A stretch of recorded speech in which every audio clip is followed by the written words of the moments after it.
اعوذ باللہ من الشیطان الرجیم، بسم اللہ الرحمن الرحیم۔ آج کا درس سورہ بقرہ کی آیت نمبر 118 اور آیت نمبر 119 پر مشتمل ہے۔ سب سے پہلے ترجمہ دیکھیے۔ وقال الذین، اور کہتے ہیں وہ لوگ، لا یعلمون، جو کچھ نہیں جانتے، جو بے علم ہیں، لولا، کیوں نہیں، یکلمنا اللہ، بات کرتا ہم سے اللہ، او تأتینا، یا کیوں نہیں آتی ہمارے پاس، آیتن، کوئی نشانی، کوئی معجزہ، کذالک، اسی طرح، قال الذین من قبلہم، کہی تھی ان لوگوں نے جو ان سے پہلے گزرے ہیں، مثل قولہم، ان جیسی بات، تشابہت، ایک جیسے ہیں، قلوبہم، ان کے دل، قد بینا الآیات، خوب واضح کر کے بیان کی ہیں ہم نے نشانیاں، یہ کھول کر واضح کی ہیں ہم نے نشانیاں، لقوم یوقنون، ان لوگوں کے لیے جو یقین رکھتے ہیں، انا ارسلناک، بے شک بھیجا ہے ہم نے آپ کو، بالحق، دین حق دے کر، بشیرا و نذیرا، خوشخبری دینے والا اور خبردار کرنے والا، ڈرانے والا بنا کر، ولا تسأل، اور نہیں پوچھا جائے گا آپ سے، عن اصحاب الجحیم، دوزخ میں رہنے والوں کے لیے، دوزخ میں جانے والوں کے لیے۔ ان دو آیات میں، ان میں سے پہلی آیت میں اللہ جل شانہ نے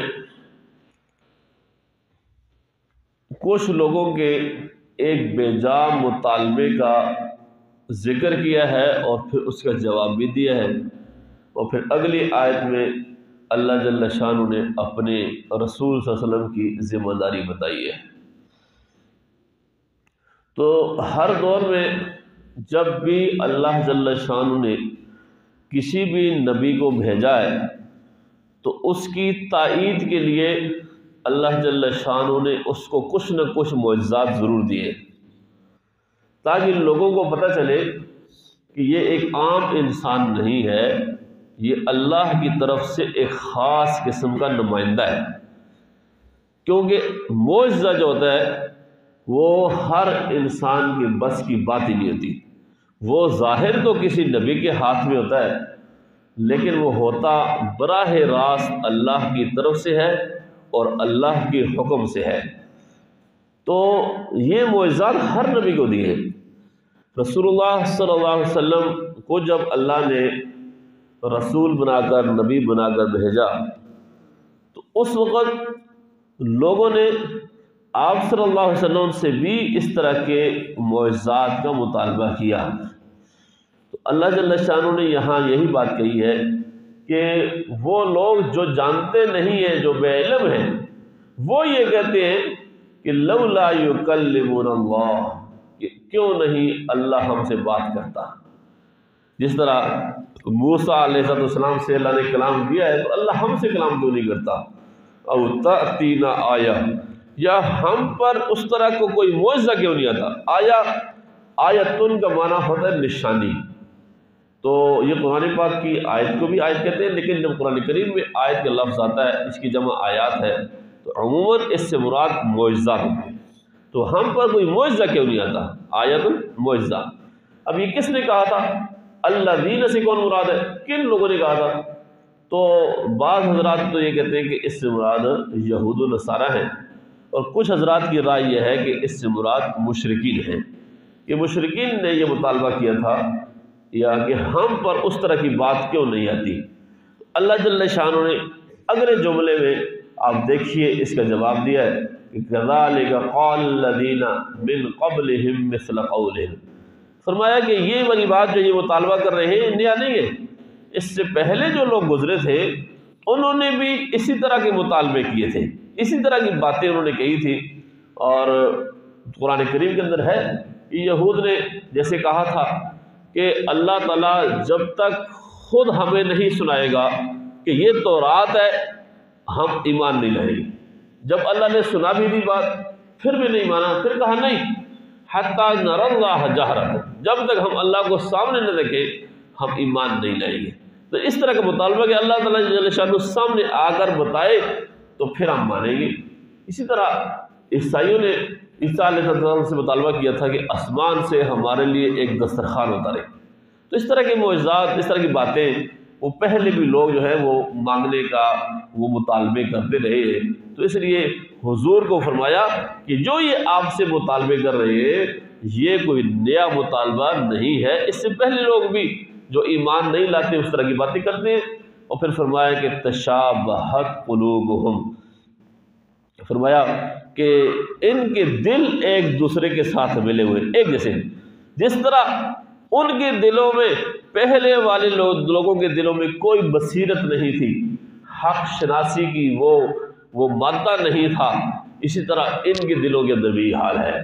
یا جس طرح ان کے دلوں میں بغض، اناد اور یہ بھرا ہوا تھا، حسد بھرا ہوا تھا، اس طرح ان لوگوں میں جو آپ کے سامنے ہیں، یہ یہود و نصارہ بھی ہو سکتے ہیں مدینہ والے یا مشرکین عرب ہیں، ان کے دل بھی اسی طرح کے ہیں۔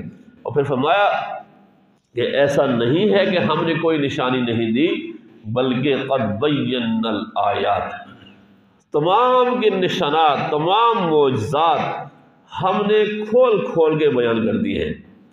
اور سب سے بڑا جو معجزہ ہے وہ خود حضور نبی کریم صلی اللہ علیہ وسلم کی ذات مبارکت ہے۔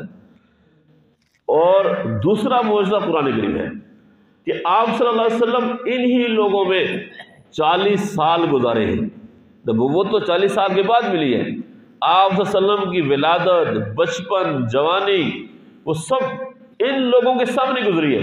آپ صلی اللہ علیہ وسلم کسی یونیورسٹی میں نہیں گئے، کسی استاد سے لکھنا پڑھنا نہیں سیکھا، کسی سے تقریر بول چال نہیں سیکھی، لیکن جب بولتے ہیں تو کمال کرتے ہیں، ایسے ایسے ہیرے بکھیرتے ہیں کہ سننے والا وہ دنگ بھی رہ جاتا ہے اور وہ اکتاتا نہیں، وہ کہتا ہے کہ حضور بولتے رہے ہم سنتے رہے۔ تو ایک ایسا شخص جس نے کسی استاد سے علم حاصل نہیں کیا، جس نے کسی سے پڑھنا لکھنا نہیں سیکھا، جس نے کسی یونیورسٹی سے ڈگری نہیں لی، وہ اس طرح کی گفتگو کرتا ہے، تو اس کا مطلب یہ ہے کہ وہ کوئی عام شخصیت نہیں ہے، وہ صرف اور صرف نبی ہو سکتا ہے۔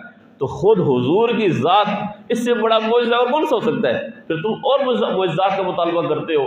اور پھر دوسرا معجزہ جو ہے یہ قرآن کریم ہے۔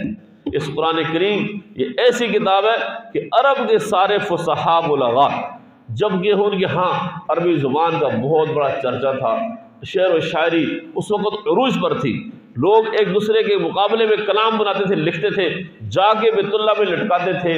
یہ جب کلام پاک اترا، اللہ جل شانہ نے اپنے حبیب کے دل پہ اتارا، سارے کے سارے وہ صاحب الکلام لوگ، وہ سارے کے سارے فصحاء بلغاء، وہ سارے کے سارے عاجز رہ گئے۔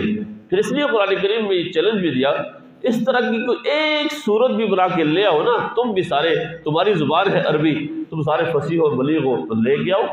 تو اس قرآن سے بڑا معجزہ تو کوئی نہیں، اس حضور نبی کریم صلی اللہ علیہ وسلم سے بڑا معجزہ کوئی نہیں ہے۔ تو فرمایا کہ ہم نے تو سارے معجزات وہ کھول کھول کے بتا دیے، تم نے واضح کر دیے، لیکن کیا ہے؟ شرط یہ ہے کہ لقوم یوقنون، ان لوگوں کے لیے جو یقین رکھتے ہیں۔ مطلب یہ ہے کہ جو یقین کی طلب اور پیاس اپنے اندر رکھتے ہیں، ان معجزات کا فائدہ ان کو ہوتا ہے۔ جس آدمی کے اندر بغض اور حسد بھرا ہوا ہے، وہ اپنی ہٹ درمی میں قائم ہے، تو اس کے سامنے اللہ جل شانہ بھی سامنے آ کے کہہ دے تو پھر بھی وہ نہیں مانتا۔ تو اس لیے اصل مسئلہ معجزات کا مطالبہ نہیں ہے یا معجزات کا نہ آنا نہیں ہے، بلکہ اصل مسئلہ ان کے دلوں کا ہے۔ ان کے دل خراب ہے، ان کے دلوں میں وہ چیز نہیں ہے جس کی وجہ سے حق کو قبول نہیں کر رہے، ورنہ تو اللہ جل شانہ نے یہ معجزات دیے ہیں۔ اور پھر اگلی آیات میں اللہ جل شانہ نے اپنے حبیب صلی اللہ علیہ وسلم کی ذمہ داری بتائی ہے، فرمایا کہ انا ارسلناک بالحق بشیرا ونذیرا، کہ اے میرے محبوب، ہم نے آپ کو دین برحق دے کے بھیجا ہے، یہ جو دین ہے یہ حق دین ہے، یہ سچا دین ہے، اب اس سے اچھا دین کوئی نہیں ہو سکتا، نہ ہی یہودیت ہے، نہ ہی عیسائیت ہے، نہ اس کے علاوہ کوئی اور دین ہے، یہی دین برحق ہے، اور آپ سچے نبی ہیں، یہ قرآن سچا ہے، یہ دین سچا ہے۔ آپ کی ذمہ داری کیا ہے؟ بشیرن۔ دوسری ذمہ داری کیا ہے؟ نذیرن۔ آپ بشیر ہیں، نذیر ہیں، خوشخبری دینے والے۔ بشیر مانا بشارت سے نکلا ہوا، خوشخبری دینے والا۔ آپ جو لوگ آپ پر ایمان لائیں گے، اس قرآن پر ایمان لائیں گے، اس آخری دین پر ایمان اس کو مانیں گے، تو ان کے لیے آخرت میں خوشخبری ہے، دنیا کے اندر بھی ان کے لیے کامیابی ہے، اور آخرت میں بھی ان کے لیے کامیابی ہے۔ آخرت میں سرخرو ہوں گے اور جنت کے حقدار ٹھہریں گے، اور وہاں پہ ان کو لا خوف علیہم ولا هم يحزنون، کوئی خوف نہیں ہوگا، کوئی غم نہیں ہوگا، ایک مزے کی زندگی گزاریں گے۔ دنیا میں انہوں نے محنت کی، جیسا کہ آج کل اب سردی کا زمانہ ہے، اس سردی کے موسم میں صبح اٹھ کر وہ مسجدوں میں آتے رہے، قرآن پاک سیکھنے کی کوشش کی، میرے احکامات کو سیکھنے کی کوشش کی، ان پر عمل کیا، تو ان کے لیے پھر دنیا کے اندر بھی وہ کامیابی کی خوشخبری ہے، آخرت کے اندر بھی ان کے لیے جنت کی خوشخبری ہے۔ وَالنَّذِيرًا، دوسری ذمہ داری کیا ہے کہ آپ ڈرانے والے ہیں، خبردار کرنے والے ہیں۔ جو لوگ اس قرآن کو نہیں مانتے، جو لوگ اس نبی کو نہیں مانتے، اس دین کو نہیں مانتے، یا مانتے تو ہیں لیکن دل سے نہیں مانتے، زبان سے مانتے ہیں، کمزور ہیں، ان کو ڈرانا ہے۔ ان کو ڈرانا کس سے ہے؟ جہنم سے ہے، اور دنیا کے اندر بھی رسوائی ہوگی، ذلت ہوگی، چاہے جتنا بڑا عہدہ کیوں نہ حاصل کر لے، چاہے کتنا ہی مال و دولت اکٹھا کیوں نہ کریں، دنیا کے اندر بھی عزت نہیں پا سکتے، اور آخرت میں بھی ان کے لیے ذلت والا عذاب ہے۔ عذاب مہین کا لفظ ہے قرآن کریم میں، ذلیل کرنے والا عذاب، اور عذاب العلیم کا لفظ ہے کہ دردناک قسم کا عذاب، عذاب العظیم کا لفظ ہے، بہت زبردست بڑا عذاب ہوگا۔ تو جو لوگ اس دین کو نہیں مانیں گے تو ان کو آپ خبردار کر رہے ہیں کہ تمہارے اوپر اس طرح کا وقت آنے والا ہے، اور ڈرانے والے ہیں، بتانے والے ہیں، بس آپ کی ذمہ داری یہ ہے، اس سے آگے کچھ نہیں۔ اور پھر فرمایا کہ وَلَا تُسْأَلُوا عَنْ أَصْحَابِ الْجَحِيمِ، جو لوگ اس کے باوجود، آپ کے بتانے کے باوجود وہ نہیں مانتے، دوزخ میں چلے گئے، تو حضور کو فرمایا جا رہا ہے کہ آپ سے ان دوزخ میں جانے والوں کے بارے میں کوئی پوچھ گچھ نہیں ہوگی، اس لیے کہ یہ لوگ اپنی ضد، ہٹ درمی اور نالائکی کی وجہ سے جہنم میں گئے۔ آپ کی ذمہ داری صرف بتانا ہے لوگوں کو، آپ کی ذمہ داری لوگوں کو خوشخبری سنانا ہے، آپ کی ذمہ داری لوگوں کو خبردار کرنا ہے، بس۔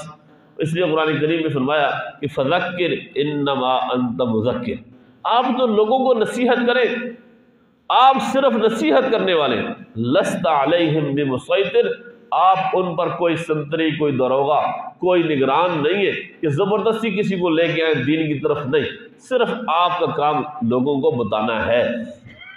اور پھر فرمایا کہ فإنما علیک البلاغ، آپ کی ذمہ داری لوگوں کو پہنچانا ہے، وعلینا الحساب، حساب کتاب لوگوں سے لینا، یہ اللہ فرماتے ہیں کہ ہماری ذمہ داری ہے، آپ کا کام پہنچانا ہے، پھر بھی نہیں مانتے، ان سے حساب کتاب ہم کر لیں گے۔ اس لیے جتنے لوگ بھی دین کی دعوت کی محنت کر رہے ہیں، علماء ہیں، دیگر حضرات ہیں، ان سب کا کام صرف اور صرف لوگوں کو دین کی بات بتانا ہے، سمجھانا ہے، باقی کوئی ہدایت پہ آتا ہے یا نہیں آتا وہ اس آدمی کی اپنی مرضی ہے، اس کے اندر اگر حق کی طلب اور تڑپ ہوئی تو وہ راہ راست پہ آ جائے گا، لیکن اگر اس کے اندر یہ حق کی طلب تڑپ نہیں ہے، اگر ضد اور ہٹ درمی ہے، یا اس کو آخرت پر یقین نہیں ہے، تو پھر نہیں آئے گا، پھر آخرت میں اس کا مقدر جو ہے جہنم ہے، دنیا کے اندر بھی رسوائی ہے۔ اللہ جل شانہ ہمیں سمجھ کر عمل کرنے کی توفیق نصیب فرمائے۔ وآخر دعوانا الحمدللہ۔